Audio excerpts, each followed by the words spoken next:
Guys, welcome back to the channel. आज हम आपसे बात करने वाले हैं एकेटी यूनिवर्सिटी के एक इम्पोर्टेंट सब्जेक्ट के बारे में, जो कि आपको 6 सेमेस्टर में पढ़ाया जाएगा। ये कंप्यूटर साइंस के साथ साथ इसकी एलाइड ब्रांचों में भी ये सब्जेक्ट बहुत इंपॉर्टेंट है। और आपको बताऊं, आपकी ये बीटेक की डिग्री में सबसे ज्यादा इम्पोर्टेंट सब्जेक्ट है। आपकी जो बीटेक की डिग्री इसी सब्जेक्ट के लिए ये एक तरीके से कुल मिला के, जब आप इंजीनियर बन जाते हैं, किसी इंडस्ट्री में काम करने जाते हैं, तो आप अक्सर करके लिखते हैं सॉफ्टवेयर इंजीनियर। ठीक, सॉफ्टवेयर इंजीनियर कहते हैं, लिखते भी हैं। ठीक, तो उसके कुछ पैरामीटर होते हैं, कुछ उसके प्रिंसिपल्स होते हैं। उन प्रिंसिपल्स को इस सब्जेक्ट के अंदर हम पढ़ेंगे। वो किसके, जब हम सॉफ्टवेयर डिजाइन करते हैं, बनाते हैं, उस सॉफ्टवेयर को डिजाइन करने के लिए बनाते समय जो पैरामीटर रखे जाते हैं कि ऐसा ऐसा होना चाहिए, ये पॉइंट है, जब तक ये पॉइंट क्लैरिफाई नहीं करेंगे तब तक वो प्रोजेक्ट या सॉफ्टवेयर मार्केट में लॉन्च नहीं किया जाता। ठीक, तो उसी के बारे में ये सब्जेक्ट है, बहुत इंपॉर्टेंट सब्जेक्ट है, बहुत स्कोरिंग सब्जेक्ट है। और प्रैक्टिकल पॉइंट ऑफ व्यू से भी बहुत इंपॉर्टेंट सब्जेक्ट है, क्योंकि इसका लैब भी है। एक सॉफ्टवेयर इंजीनियरिंग की एक लैब रहती है, उसके अंदर आपको एसआरएस बनवाया जाता है। पर्टिकुलर टॉपिक पे आपको बोल दिया जाएगा कि आप इस पे प्रोजेक्ट तैयार कीजिए। प्रोजेक्ट तैयार करने के बाद आप उसकी रिपोर्ट, एसआरएस रिपोर्ट तैयार करते हैं और अपने कॉलेज में सबमिट करते हैं। ठीक, उसके बाद आपको मार्क्स मिलते हैं। ठीक है, तो उसी के बारे में बताया जाएगा पूरे एसआरएस को, यानी कि जो हम एसआरएस बनाते हैं। एसआरएस का मतलब होता है सॉफ्टवेयर रिक्वायरमेंट स्पेसिफिकेशन, यानी कि किसी सॉफ्टवेयर को बनाने के लिए क्या क्या रिक्वायरमेंट है और क्या क्या स्पेसिफिकेशन है उस सॉफ्टवेयर की।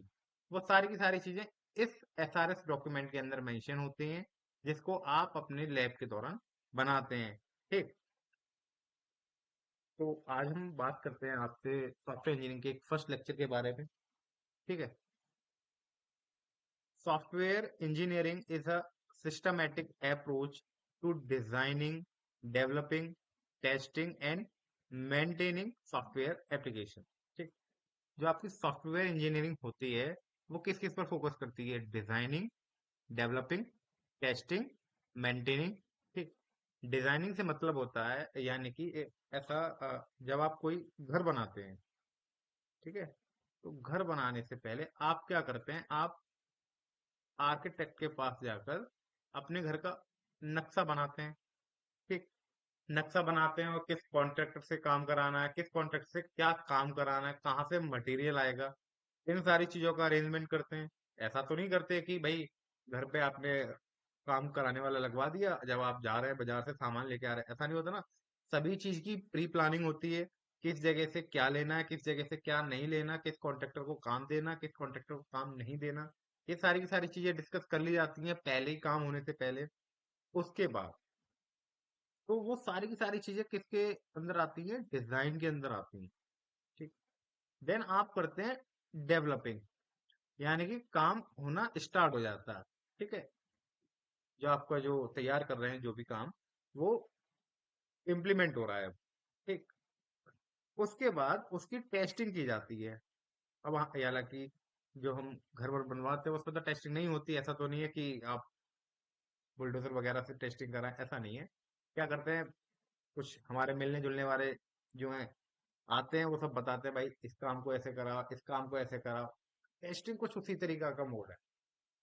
यहाँ पे भी एक प्रॉपर टेस्टिंग की टीम रहती है। वो आप जो डेवलप कर रहे हैं बार बार उस टेस्टर को देंगे, टेस्टर उसको टेस्ट करेगा कि ये जो आप जिस ऑब्जेक्ट के लिए तैयार कर रहे हैं, यानी कि जिस पर्पज के लिए तैयार कर रहे हैं, उसको ये फुलफिल कर रहा है या नहीं कर रहा। अगर कर रहा है तो कोई दिक्कत नहीं आनी चाहिए, नहीं कर रहा तो आप दोबारा डेवलपर को कॉल करते हैं, टेस्टर लोग। ठीक, अगर आपका डिजाइनिंग पार्ट कंप्लीट हो गया, डेवलपिंग पार्ट कंप्लीट हो गया और टेस्टिंग से भी वो वेरीफाई हो गया, उसके बाद वो सॉफ्टवेयर कहाँ आता है? मार्केट में आता है। मार्केट में जैसे कि लेट सपोज कोई चैट एप्लीकेशन है।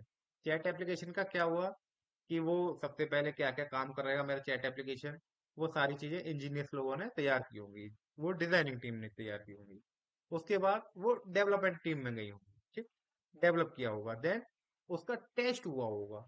उसके बाद वो मार्केट में आने के बाद कोई भी चीज हो, जब वो मार्केट में आने के बाद उसको एक मेंटेनेंस की रिक्वायरमेंट होती है। प्रॉपर टाइम पे, पर्टिकुलर टाइम पीरियड पे उस मेंटेनेंस को अगर हम उस चीज के लिए नहीं करते हैं तो उसकी जो एफिशिएंसी है वो कम हो जाती है। ठीक। तो उसके बाद उसको मेंटेनेंस प्रोवाइड कराते हैं। तो यही चीजें सारी की सारी सॉफ्टवेयर में होती हैं। क्या बनाना है, कैसे बनाना है, क्या क्या लगेगा, क्या क्या नहीं लगेगा, ये सारी की सारी चीजें आपकी डिजाइन के अंदर आती हैं। ठीक। जब ये सारे डिजाइन फेज खत्म हो जाता है, ठीक, डिजाइन फेज जब खत्म हो जाता है, डिजाइन मतलब सारी चीजें आपने गैदरिंग कर ली है कि इन्फॉर्मेशन गैदर कर ली, क्या करना है, कब करना है, कैसे करना है, तो सारी की सारी चीजें क्लियर होने के बाद आप क्या करेंगे, आप करोगे इम्प्लीमेंट। यानी कि जो टीम है, डेवलपर टीम है, वो क्या करना स्टार्ट कर देगी, डेवलप करना स्टार्ट कर देगी। ठीक। डेवलप हो गया। अब ये तो है नहीं है कि भाई डेवलपर एंड से काम हो गया मार्केट में उतार दो, नहीं। पहले उसकी एफिशिएंसी, स्केलेबिलिटी, ये सारी की सारी चीजें चेक की जाएंगी। ठीक। इसको चेक करने के लिए टेस्टिंग टीम बैठी होगी। ठीक। जो क्या करेगी, टेस्टिंग करेगी कि ये काम प्रॉपर कर रही है या नहीं कर रही। ठीक। ये सारी ये तीनों फेज खत्म होने के बाद क्लाइंट को दें या मार्केट में आए सॉफ्टवेयर कुछ भी हो, ऐसा करने के बाद जब मेंटेनेंस की रिक्वायरमेंट हो रही है तो उसको प्रॉपर टाइम पे मेंटेनेंस दे देते हैं। ठीक। ये सारी की सारी अप्रोचों को एक प्रिंसिपल मैनर में प्रोवाइड कराना ही सॉफ्टवेयर इंजीनियरिंग। ठीक। तो इसमें आगे लिख भी रखा है कि इट अप्लाई इंजीनियरिंग प्रिंसिपल, जो इंजीनियरिंग प्रिंसिपल होते हैं software development to ensure that is reliable and efficient and meet our requirement. ठीक है, जो यूजर की रिक्वायरमेंट होते हैं उनको प्रोवाइड कराना। ठीक। बात आती है कि why is software engineering important. जो सॉफ्टवेयर इंजीनियरिंग है वो क्यों इम्पोर्टेंट है, इसके बहुत सारे कारण हैं। ठीक है, उनमें से कुछ कारण हमने यहाँ लिख रखे हैं। ठीक। इसमें पहला है कॉम्प्लेक्सिटी मैनेजमेंट। ठीक। कॉम्प्लेक्सिटी मैनेजमेंट से मतलब है कि जब आप कोई भी चीज डेवलप कर रहे हैं, कोई भी चीज से मतलब है कुछ भी बना रहे थे, छोटे से छोटा, बड़े से बड़ा प्रोजेक्ट, चाहे वो सॉफ्टवेयर इंडस्ट्री का है या किसी अदर इंडस्ट्री का हो, अगर आप उसकी प्रॉपर टीम मैनेज नहीं करेंगे या जो रिक्वायरमेंट है उसके बारे में पता नहीं करेंगे या क्या क्या उसके प्रोज एंड कॉन्स हैं इन सब चीजों के बारे में पता नहीं करेंगे, डायरेक्टली काम करना स्टार्ट कर देंगे, नहीं करें। अगर कर देंगे तो बहुत सारी कॉम्प्लेक्सिटी आएंगी उस टाइम पे, बहुत सारी। उनको रिजॉल्व करेंगे तो आधे से ज्यादा टाइम तो उसी में निकल जाएगा। ठीक। इसीलिए हम सारे के सारे प्रोज एंड कॉन्स सॉफ्टवेयर को, मतलब सॉरी, प्रोजेक्ट को स्टार्ट करने से पहले करते हैं। ठीक। वो होता है complexity management. Then second point है आपका cost and time efficiency. Cost and time efficiency का मतलब क्या है, proper planning and design reduce the development cost and time. अगर आप प्रॉपर प्लानिंग के साथ काम नहीं करोगे तो आपका कॉस्ट भी ज्यादा आने वाली है प्रोजेक्ट के लिए और टाइम तो ज्यादा लगना ही लगना है। ठीक। देन आता है क्वालिटी एश्योरेंस। जब भी आप किसी सॉफ्टवेयर को मार्केट में लेके आते हैं एंड यूजर के यूज के लिए, तो भाई क्वालिटी देना किसी भी कोई भी प्रोडक्ट हो, अगर जब तक उसकी क्वालिटी अच्छी नहीं होगी क्या कोई यूजर उसको यूज करेगा। तो हर कोई बंदा यही चाहता है, जो डेवलपर है या जो भी कंपनी इस चीज को प्रोवाइड कराएगी, कि क्वालिटी अच्छी से अच्छी होनी चाहिए हमारे सॉफ्टवेयर की। ठीक। देन आती है स्केलेबिलिटी एंड मेंटेनेबिलिटी। स्केलेबिलिटी का मीनिंग ये होता है कि जो भी आपने डिजाइन किया है, अगर उस पर पर्टिकुलर टाइम पे जो नंबर ऑफ यूजर हैं ज्यादा हो जाएं तो उसकी परफॉर्मेंस पर कोई भी फर्क ना पड़े। ऐसा नहीं है कि आपने कोई सॉफ्टवेयर बनाया, अभी एक टाइम पे 10 बंदे काम कर रहे हैं, उसी सॉफ्टवेयर पे एक टाइम पे अगर 100 बंदे काम कर रहे हैं तो वो वहां पे फेल हो गया। ऐसा नहीं होना चाहिए। जो आपने बनाया है वो 10 बंदों के लिए भी ऐसे ही एफिशिएंट हो, 100 बंदों के लिए भी ऐसे ही एफिशिएंट हो। ठीक। एक यहाँ पे रियल वर्ल्ड प्रोजेक्ट एग्जांपल के बारे में बात की है, बैंकिंग सिस्टम के बारे में बात की है, आप उसको पढ़ सकते हैं। ठीक है। इसी टॉपिक को आगे कंटिन्यू करते हुए जो छोटे टॉपिक इसमें बनते हैं, प्रोसेस एंड प्रोजेक्ट के बारे में, प्रोसेस क्या होता है और प्रोजेक्ट क्या होता है। ठीक, बहुत इंपॉर्टेंट है ये भी। प्रोसेस एंड प्रोजेक्ट 2 मार्क्स में हमेशा यूनिवर्सिटी में पूछे जाते हैं। तो प्रोसेस के बारे में पढ़ते हैं। A software process is a set of activity and task required to develop a software system. ठीक, जैसे मैंने आपको बताया, किसी भी सॉफ्टवेयर को एंड यूजर तक बनाने के लिए कितने सारे काम कर रहे थे, डिजाइन कर रहे थे, देन डेवलप कर रहे थे, टेस्टिंग कर रहे थे, आफ्टर दैट मेंटेनेंस भी हो रहा था। Design, develop, testing and maintenance, ये पर्टिकुलर अपने आप में एक एक इंडिविजुअल प्रोसेस हैं। डिजाइनिंग प्रोसेस, देन आएगा वो डेवलपिंग, डेवलप होने के बाद जाएगा वो टेस्टिंग में, अगर टेस्टिंग होती है जब आगे जाएगा मार्केट में, उसके बाद मेंटेनेंस। अगर टेस्टिंग में फेल हो जाता है तो वापस डेवलपिंग फेज में जो भी दिक्कतें आ रही हैं डेवलपर उनको रिजॉल्व करेंगे। ठीक, इसमें लिख भी रखा है वही कि रिक्वायरमेंट एनालिसिस है, फिर डिजाइन है, इम्प्लीमेंटेशन है, टेस्टिंग है, और डिप्लॉयमेंट एंड मेंटेनेंस है। ये सारे इंडिविजुअल का है अपने आप में एक सॉफ्टवेयर प्रोसेस है। ठीक, अब आता है प्रोजेक्ट। ये तो प्रोसेस हो गया, तो प्रोजेक्ट क्या होता है? A software project is a specific implementation of a software process carried out within a defined scope, time, and budget constraint. Software project उसको कहते हैं जैसे कि आपने जो पूरा प्रोसेस कंप्लीट कर लिया, उसके बाद एक उसकी एक डॉक्यूमेंट फॉर्मेट बनाया।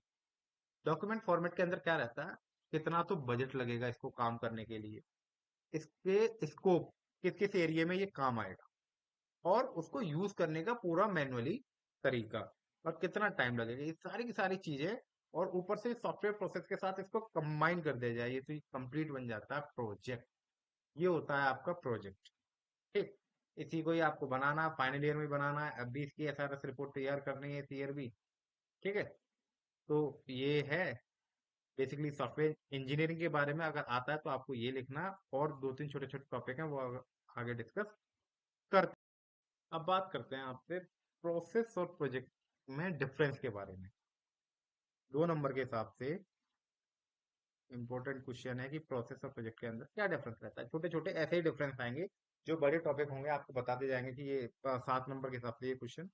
ठीक है, सबसे पहले आप डेफिनेशन के अकॉर्डिंग डिफरेंस बता सकते हैं कि प्रोसेस क्या करता है, general approach to software development. Software project क्या होता है, एक स्पेसिफिक एप्लीकेशन रहती है।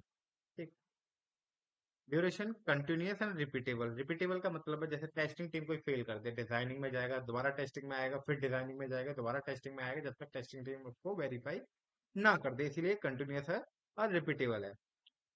Has a definite start and and. ठीक, पर्टिकुलर प्रोजेक्ट कब बन जाएगा, जब सारी चीजें फेज खत्म हो जाएंगे तभी तो उसका एक प्रॉपर स्टार्ट पॉइंट होगा, एक प्रॉपर एंडिंग पॉइंट होगा। Scope, cover, methodology and framework. ठीक है, focus on delivery of particular product. ठीक, जैसे रियल टाइम प्रोजेक्ट की बात करें, अब आपका जो माइक्रोसॉफ्ट विंडो है, ठीक, हम स्पेसिफिक विंडो की बात नहीं कर रहे हैं, माइक्रोसॉफ्ट विंडो की बात कर रहे हैं। विंडो 10 भी आ गया, विंडो 7 भी आ गया, विंडो 11 भी आ गया, सारे विंडो आ गए। ठीक, ये सारी चीज होगी आपकी प्रोसेस। ठीक है, ये क्या होगा, प्रोसेस। अगर इसी के अंदर मैं पर्टिकुलर विंडो 11 की बात करता हूँ, तो विंडो 11 क्या हो गया, प्रोजेक्ट हो गया अभी। ठीक, तो ये रहता है प्रोसेस एंड प्रोजेक्ट। ठीक है, अब बात करते हैं आपसे प्रोग्राम के बारे में। प्रोग्राम भी आपने अक्सर 2 नंबर में देखा होगा, अगर आपने प्रीवियस ईयर के पेपर देखे हैं तो। अगर आपने किसी भी प्रोग्रामिंग में कोड किया है, मैं आपको यहाँ पे सी के कुछ सिंटेक्स से अवेयर कर देता हूँ। ठीक है, अगर आपने ऐसा मेन के बाद कर्ली ब्रेसेस में कुछ लिखा है, कुछ सेट ऑफ इंस्ट्रक्शन लिखे हैं, तो इन सेट ऑफ इंस्ट्रक्शंस को हम कहते हैं प्रोग्राम। वैसे भी जब आप अवेयर नहीं होते हैं, फर्स्ट ईयर में आते हैं, तो क्या कहते हैं कि इफ एल्स के प्रोग्राम, या पैटर्न के प्रोग्राम, या और भी कोई प्रॉब्लम है इसका प्रोग्राम, ऐसा प्रोग्राम बनाया है या नहीं बनाया, ऐसी बातें करते हैं। तो उसमें ये लाइन ऑफ कोड हम लिखते हैं। ठीक, चाहे आप वीएस कोड पे प्रोग्रामिंग करो, चाहे आप अपने टर्बो के अंदर लिखो, जो भी लाइन ऑफ कोड लिख रहे हो वो एक पर्टिकुलर प्रोग्राम है, उसका एक पर्टिकुलर पर्पज है। उसी पर्पज के लिए वो प्रोग्राम आप तैयार कर रहे हैं। लाइक फैक्टोरियल को काउंट करने के लिए, लाइक आप कोई आर्मस्ट्रांग नंबर प्रिंट करने के लिए, लीप ईयर को प्रिंट करने के लिए। तो इनके पर्टिकुलर टास्क हो गए, आप इसी के लिए ही प्रोग्राम लिख रहे हो। ठीक, अब डेफिनेशन देख लेते हैं। A program is a set of instruction written in programming language that tells a computer what to do। क्या करना है कंप्यूटर को, ये सेट ऑफ इंस्ट्रक्शन। ठीक है, कैरेक्टरिस्टिक की बात करें प्रोग्राम की, तो ये एग्जीक्यूटेबल होते हैं। ठीक, देन लॉजिक बेस्ड होते हैं। Third word, deliver in a programming language and perform on a specific task. किसी पर्टिकुलर टास्क के लिए ये तैयार किए जाते हैं। ठीक, अब मैं आपसे बात करता हूँ सॉफ्टवेयर के बारे में। ठीक, एक तो आप बचपन से डेफिनेशन पढ़ते आए होंगे सॉफ्टवेयर की। ये सॉफ्टवेयर वो चीज होती है जिसको हम छू नहीं सकते, सिर्फ देख सकते हैं, है ना। अब थोड़ा सा यहाँ पे मॉडिफाई करेंगे, चेंज करेंगे सॉफ्टवेयर होता क्या। अब software is a collection of program, यहाँ ये है, and related data that provide the instruction needed to perform the specific task on a computer. Like, एक तो अगर मुझे ऐड के लिए कोई प्रोग्राम बनाना है तो मैं बना सकता हूँ। सब्ट्रैक्शन के लिए प्रोग्राम बनाना है तो मैं बना सकता हूँ। मल्टीप्लिकेशन के लिए प्रोग्राम बनाना है तो मैं बना सकता हूँ। डिवीजन के लिए प्रोग्राम बनाना है तो मैं बना सकता हूँ। रिमाइंडर के लिए प्रोग्राम बनाना है तो मैं बना सकता हूँ। इनको जब मैं इंडिविजुअल बनाता हूँ तो ये सारे के सारे क्या कहलाते हैं, प्रोग्राम कहलाते हैं। अगर मैं इनकी जगह फोकस करूं एक कैलकुलेटर को बनाने में, यानी कि ये सारी की सारी फंक्शनलिटी मैं किस में डाल दूं, कैलकुलेटर में डाल दूं। अब वो कैलकुलेटर क्या एक ही टाइम पे मल्टीपल काम कर लेगा। ठीक, एक ही डिवाइस से मतलब कि हम मल्टीपल काम कर सकते हैं, तो वो बन गया एक सॉफ्टवेयर। ठीक, और एप्लीकेशन सॉफ्टवेयर बन गया वो एक। अब मल्टीपल फंक्शनलिटी आ गई ना उसकी। अब टाइप्स ऑफ सॉफ्टवेयर की बात कर लें। सिस्टम सॉफ्टवेयर, जिसमें आप जो आप ऑपरेटिंग सिस्टम यूज कर रहे हो, like window, Linux and Mac OS. Application software like MS Word, Chrome, WhatsApp और जितने भी एप्लीकेशन होते हैं वो आपके एप्लीकेशन सॉफ्टवेयर होते हैं। यानी कि जो भी एप्लीकेशन आप यूज कर रहे हो वो सारे के सारे एप्लीकेशन सॉफ्टवेयर होते हैं। ठीक, एंड मिडलवेयर। मिडलवेयर क्या होता है, act as a bridge between the software application, यानी कि दो कोई सॉफ्टवेयर एप्लीकेशन है उनके बीच में एज अ मिडलवेयर काम करना है। तो क्या करेंगे, वहां मिड वो सॉरी उनको कनेक्टिंग कर रही है तो उनको मिडिलवेयर के थ्रू कनेक्ट करते हैं। इसका अगर मैं आपको एग्जांपल दूं, कि जब हम कोई भी सरकारी साइट पे जाके कोई भी फॉर्म भरते हैं, फॉर्म भरते समय जिसका फॉर्म हम भर रहे हैं तो उसकी डिटेल तो हमारे पास है, लेकिन वो जिस बंदे का फॉर्म भर रहे हैं उस बंदे की है नहीं है पास में। तो क्या है, गवर्नमेंट ने कुछ ऐसे एप्लीकेशन डिजाइन किए हैं कि आप अगर उनके थ्रू उनकी रियल पिक्चर डालते हैं तो वो फॉर्म सबमिटेड हो जाते हैं। ठीक, उस तरीके से जो एप्लीकेशन वो काम करते हैं वो मिडिलवेयर एप्लीकेशन के तौर पे काम करते हैं। ठीक, तो ये बेसिक सा हुआ कुछ प्रोग्राम और सॉफ्टवेयर के बारे में। आगे डिस्कस करते हैं इसमें और difference between program and software. 2 marks में कभी कभी ये क्वेश्चन भी आ जाता है। तो डेफिनेशन के अकॉर्डिंग देखें तो ए सेट ऑफ इंस्ट्रक्शन और a collection of a program and data documentation. यानी कि सेट ऑफ इंस्ट्रक्शन को तो हम प्रोग्राम कहते हैं, जब सेट ऑफ इंस्ट्रक्शन मल्टीपल, यहाँ तो एक पर्टिकुलर पर्पज के लिए हो गए, मल्टीपल को एक साथ कंबाइन कर दिया जाए तो वहां वो बन जाता है आपका सॉफ्टवेयर। फंक्शनलिटी को बात करें तो ये परफॉर्म आ स्पेसिफिक टास्क, ये पर्टिकुलर एक प्रॉब्लम के लिए ही तैयार किए जाते हैं। जब सॉफ्टवेयर तैयार किया जाता है तो वो मल्टीपल प्रॉब्लम को हैंडल कर सकता है, इस तरीके से तैयार किया जाता है। ठीक, एग्जाम्पल की बात करें तो, ये थोड़ा यहाँ पे चेंज होना चाहिए समझने के अकॉर्डिंग। जैसे आपने कोई एडिशन का कोई सिंपल सा फंक्शन बनाया, यहाँ पे क्या कर रहे हो, आप पूरा कैलकुलेटर बना रहे हो। ठीक है, तो आई होप आपको ये डिफरेंस क्लियर हो गया होगा। 2 नंबर में बहुत इंपॉर्टेंट है। आज का आपसे लास्ट टॉपिक डिस्कस करते हैं जो होने वाला सॉफ्टवेयर कंसिस्ट, यानी कि कुल मिला के ये क्वेश्चन आता है, अक्सर करके देखा गया है ये क्वेश्चन पेपर में कंपोनेंट ऑफ सॉफ्टवेयर करके आएगा। ठीक, कंपोनेंट ऑफ सॉफ्टवेयर। यानी कि सॉफ्टवेयर के कौन कौन से कंपोनेंट हो सकते हैं। तो हमने यहाँ कुछ कंपोनेंट कंसीडर किए हैं जो सॉफ्टवेयर के होते हैं। Software is a collection of program, data and documentation. ये तो आपको पता बता ही दिया है कि प्रोग्राम होगा, डेटा, डेटा से अवेयर नहीं हो। डेटा क्या होता है, आपका कोई भी प्रोग्राम है, आप जब तक रन कर लोगे, रन करने के बाद अगर आपको पर्टिकुलर इनपुट फॉर्मेट नहीं दोगे तो क्या आउटपुट आएगा? अपने आप आउटपुट तो नहीं आएगा जब तक आप उसको पर्टिकुलर इनपुट नहीं देते हो। ठीक, उसी को डेटा कहते हैं। तो डॉक्यूमेंटेशन वो रहती है जिसके अंदर उसको कैसे यूज करना उसके बारे में लिखा रहता है।